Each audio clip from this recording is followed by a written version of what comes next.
ভদ্রলোক অনেকক্ষণ ধরে পর্দার ফাঁক দিয়ে উকিঝুঁকি মারছিলেন।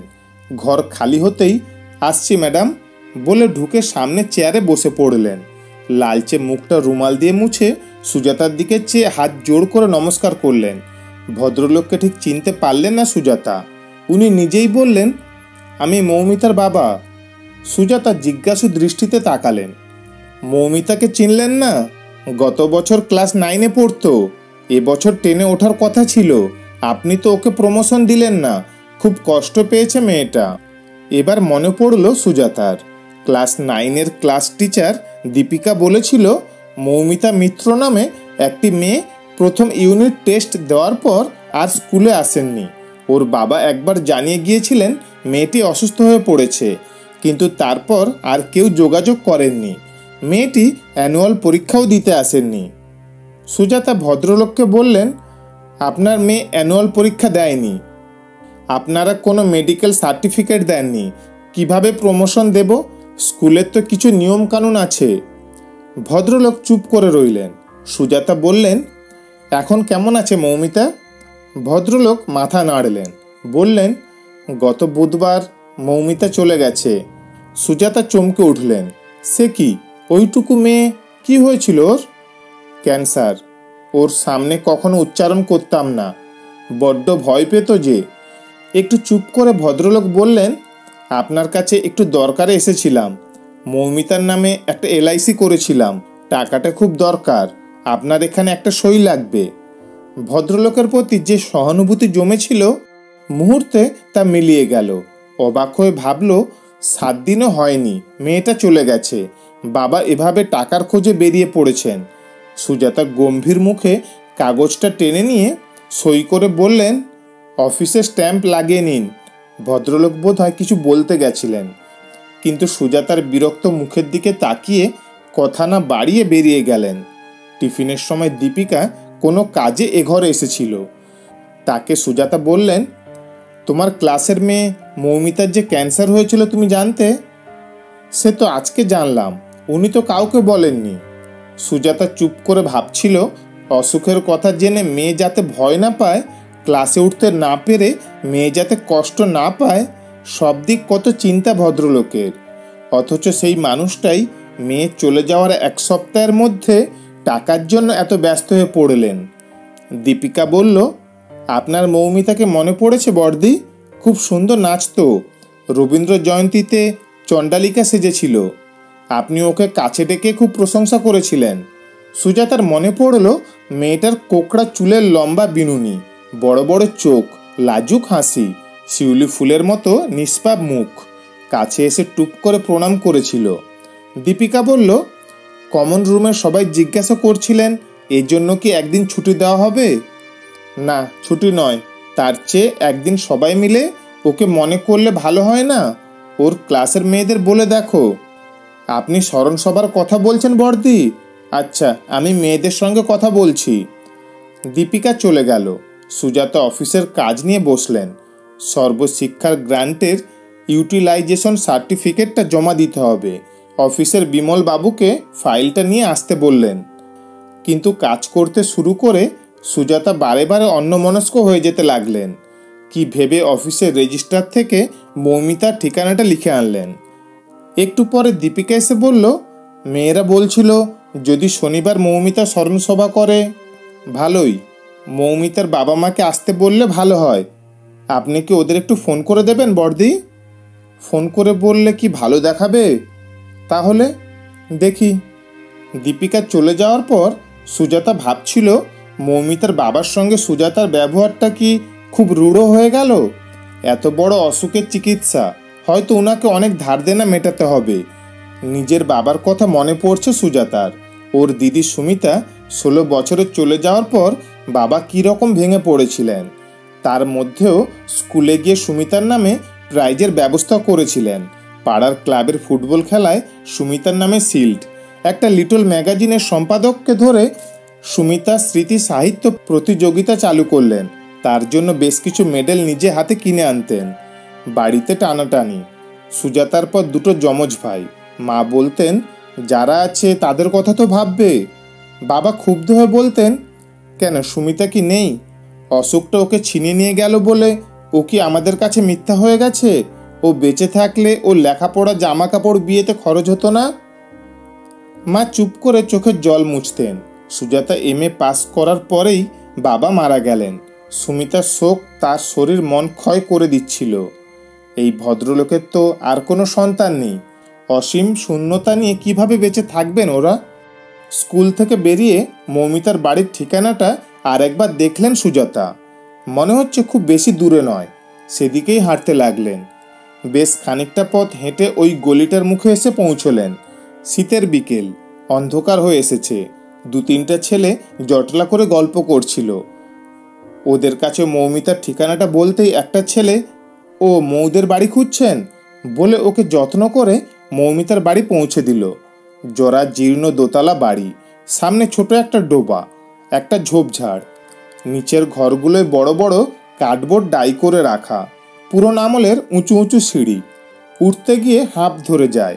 দোতলায় উঠেও সমস্যা। পরপর গোটা চারেক ঘর। কোন ঘরটা মৌমিতাদের? সামনের ঘরটায় কড়া নাড়তেই একটা বাচ্চা ছেলে দরজা খুলল। সেই সুজাতাকে নিয়ে গেল তার মৌদিদির বাড়িতে। দরজায় দাঁড়িয়ে ডাক দিল, ও জেঠিমা, দেখো কে এসেছেন তোমাদের বাড়িতে। সুজাতার একটু অস্বস্তি হচ্ছিল। ঝোঁকের মাথা এভাবে চলে এসেছেন, এরা কি ভাববেন কে জানে। এক রোগা ঘরোয়া চেহারার ভদ্রমহিলা দরজায় এসে দাঁড়িয়েছেন। কে এসেছেন গো? ভদ্রলোকও খবরের কাগজ হাতে উঠে এসেছেন। সুজাতাকে দেখে অবাক হয়ে বললেন, বড়দি আপনি? আসুন আসুন, ভেতরে আসুন। স্ত্রীকে বললেন, চিনতে পারছো তো, মৌয়ের স্কুলের বড়দি। ভদ্রমহিলা বললেন, আমারও তাই মনে হচ্ছিল, কিন্তু বিশ্বাস হচ্ছিল না। এই মুহূর্তে ওরা সকলেই ভুলে গেছেন ওদের মাঝের যোগসূত্র মৌমিতা আর নেই, বরং ওর অদৃশ্য উপস্থিতি ওদের আরও কাছে নিয়ে এলো। আসুন আসুন, এই চেয়ারটায় বসুন। ঘরের একমাত্র গদি আটা চেয়ারটায় যত্ন করে বসান সুজাতাকে। বারবার না বলা সত্ত্বেও ভদ্রমহিলা চা করে আনেন। একটাই ঘর। ভদ্রমহিলা খাটে বসলেন সুজাতার মুখোমুখি। ভদ্রলোক একটা মোড়া টেনে বসলেন ওদের কাছে। বললেন, আপনি আমাদের বাড়িতে এসেছেন জানলে মৌ যে কত খুশি হতো। ওর মা বললেন, সত্যি স্কুল ওর প্রাণ ছিল। একদিন স্কুলে যেতে না পারলে কান্নাকাটি জুটত। একদিন স্কুলে দেরি হয়ে যাচ্ছে বলে দৌড়ে সিঁড়ি দিয়ে নামতে গিয়ে পড়ে গেল, আর তারপরেই বগলের কাজটা পটলের মতো ফুলে উঠল। সেই তো শুরু হলো অসুখটা। ভদ্রলোক বললেন, আমার তো মনে হয় না পড়ে যাওয়ার সাথে অসুখটার সম্পর্ক আছে। তবে ওই বগলের গ্ল্যান্ডটা প্রথমে বড় হয়েছিল। পাড়ার হোমিওপ্যাথি ডাক্তার দেখতেন প্রথমে। কমছে না দেখে ওর মামা তার চেনা এক বড় ডাক্তারের কাছে নিয়ে গেল। কত টেস্ট, কত রক্ত পরীক্ষা। মেয়ে তো কেঁদে কেটে একসা। আমি বকাবকি করে রক্ত দেওয়াতাম বলে অভিমানে আমার সাথে কথা বলতো না। তারপর তো আরও বড় ডাক্তার। কেমোথেরাপি নিতে কি যন্ত্রণা। এখন ভাবি, রাখতেই যদি না পারলাম, এত কষ্ট দিলাম কেন। সুজাতার মনে পড়ল, দিদি চলে যাওয়ার পর বাবাও এ কথাই বলতেন। সুজাতা ভদ্রলোককে বললেন, চেষ্টা তো করতেই হবে, কিন্তু সব কিছু তো আমাদের হাতে নেই। কোনো কিছুই আমাদের হাতে নেই বড়দি। এই যে এত বড় অসুখ, ডাক্তাররা কত কি বলতেন। পেটে বিদ্যে নেই বলে ওদের কথা বুঝতেও পারতাম না। শুধু বুঝতাম অসুখটা খুব মারাত্মক। খুব ভয় লাগতো। মেয়ে ভয় পাবে বলে বাড়িতে কোনো কথা বলতাম না। আমাকেও তো কিছু বলতে না। মৌমিতার মা অনুযোগের সুরে বললেন, তোমাকে বললে কান্নাকাটি জুড়তে। মেয়েটা কত কষ্ট পেত বলো তো। এখানকার ডাক্তাররা যখন বললেন অসুখটা অনেক দূর ছড়িয়ে গেছে, তখন ওর মামা বললেন, বোম্বেতে একবার দেখিয়ে আসি। এই রুগীকে নিয়ে অত দূর যাওয়া, কত খরচ। চাকরি তো করি না যে এদিক ওদিক থেকে লোন পাবো। আপনার কি নিজের ব্যবসা? ব্যবসা মানে ছোট একটা স্টেশনারি দোকান। তাও মেয়ের অসুখের সময় নিজে দেখতে পারতাম না, লোক দিয়ে কোনো মতে। সত্যি এই রোগের চিকিৎসার যা খরচ। হ্যাঁ, বোম্বেতে গিয়ে হাতে টাকা পয়সা সব শেষ। ওর মামা কিছু নিয়ে গিয়েছিলেন, তাও ফুরিয়ে গেল। শেষটায় ভদ্রলোক কি যেন ভাবতে ভাবতে থেমে গেলেন। সুজাতা শুধলেন, ওখান থেকে মৌমিতাকে নিয়ে কলকাতায় ফিরেছিলেন? হ্যাঁ, 6 মাস পর আবার দেখাতে বলেছিলেন। তারা সুযোগ হলো না। আপনি তো অনেক চেষ্টা করেছেন। ওই চেষ্টাটুকুই করলাম, পারলাম না মেয়েটাকে বাঁচাতে। এমন অপদার্থ বাবা আমি। ভদ্রলোকের গলা বুঝে এলো। মৌমিতার মা বললেন, আমাদের কপাল। ভদ্রলোক বললেন, বড় অভিমানী মেয়ে, প্রমোশন পায়নি শুনে কান্নাকাটি করে সারা দিন খায়নি। বারবার বলছিল আমাকে স্কুলে নিয়ে চলো, বড়দিকে বলবো এবার শরীরের জন্য পড়তে পারিনি, ভালো হয়ে গেলে পড়ে ঠিক মেকআপ করে নেব। সুজাতা তীব্র আত্মগ্লানিতে ভোগেন। আগে মৌমিতার খোঁজ নেওয়া উচিত ছিল। যদি রেজাল্ট বেরোবার আগে ওর বাবাকে একটা মেডিকেল সার্টিফিকেট দিতে বলতেন, মেয়েটার প্রমোশনের ব্যবস্থা করতেন, তবে তো মৌমিতা এত কষ্টের মধ্যেও একটু আনন্দ পেত। ও নতুন ক্লাসে উঠলে পৃথিবীর কারো কোনো ক্ষতি হতো না। শুধু যে কিশোরীটি নেচে গিয়ে স্কুলের সবাইকে আনন্দ দিয়েছে, চলে যাওয়ার আগে তার মুখে একটু হাসি ফুটত। মৌমিতার মা বললেন, আপনি আমাদের ঘরে এসেছেন জানলে মৌমিতা যে কত খুশি হতো। ও সবসময় বলতো আপনি ওকে খুব ভালোবাসেন, ওর নাচের খুব প্রশংসা করেন। সুজাতা বলেন, ঠিক সময়ে আসতে পারলাম না, বড় দেরি হয়ে গেল। একটা কথা বলতে এসেছিলাম। শনিবার মৌমিতার জন্য স্কুলে স্মরণসভা হবে। ওর বন্ধুরা ওর কথা বলবে, গান করবে, প্রার্থনা করবে, দিদিরাও বলবেন। ওই দিন আপনারা এলে আমাদের খুব ভালো লাগবে। সম্ভব হলে ওর একটা ছবি নিয়ে আসবেন।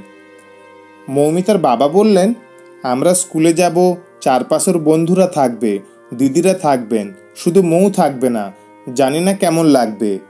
মৌমিতার মা বললেন, ওভাবে বলো না, বড়দি নিজে বলতে এসেছেন, মৌকে স্কুল থেকে ওরা সম্মান দিচ্ছেন, আমরা নিশ্চয়ই যাব। সুজাতা কৃতজ্ঞ চোখে ওর মার দিকে তাকালেন। সামনের রাস্তায় আলো নেই। মৌমিতার বাবা টর্চ নিয়ে এগিয়ে দিতে এলেন। হঠাৎ বললেন, আজ সকালে সইটা করে বড় উপকার করলেন বড়দি। ছেলেটার কাছে অনেক ধার হয়ে আছে আমার। কোন ছেলেটা? ওই যে বোম্বেতে দেখা হয়েছিল, রাজেশ শর্মা। বোম্বেতে যখন সব টাকা শেষ হয়ে গিয়েছিল, তখন ও 30,000 টাকা ধার দিয়ে আমার যে কি উপকার করেছিল বলার নয়। ও গিয়েছিল ওর বাবার চিকিৎসার জন্য। আমাদের বিপদের কথা জেনে জোর করে টাকাটা দিয়ে বলেছিল, আমার নিজের বোনকে বাঁচাবার জন্য কি এটুকু দিতাম না? এটা আপনাকে রাখতেই হবে। আমাকে চেনে না, জানে না, এক কথায় এতগুলো টাকা দিয়ে দিল। ঠিকানাটা নিয়ে এসেছিলাম। অনেক দিন আগে মৌয়ের নামে একটা LIC করেছিলাম, বড় হয়ে ওর পড়ার কাজে লাগবে বলে। সে কাজে তো লাগলো না। টাকাটা পেলে রাজেশকে পাঠিয়ে দেব। অবাক হয়ে তাকান সুজাতা। মানুষটিকে কি ভুল বুঝেছিলেন? সেই অদেখা রাজেশের কাছেও বড় ছোট লাগলো নিজেকে। অচেনা মেয়েকে বোনের মতো ভেবে কত অনায়াসে টাকা দিয়েছে সে। অথচ ছাত্রীদের মেয়ের মতো দেখি বলে কত ফাঁকি নিয়ে ঘুরছেন সুজাতা। মৌমিতার বাবা বললেন, আপনি যে কষ্টের দিন আমাদের পাশে এসে দাঁড়ালেন, কোনোদিন ভুলব না সে কথা। সুজাতা অভ্যাস মতো বলতে যাচ্ছিলেন, এ আর এমন কি, মৌমিতা তো আমারও মেয়ের মতো। ভাগ্যিস বাস এসে গেল, অসত্য কথাটা বলতে হলো না। শুনছিলেন আজকের গল্প অন্তরাল, কলমে জনা মজুমদার। গল্পটি ভালো লাগলে লাইক, কমেন্ট, শেয়ার করবেন। ধন্যবাদ।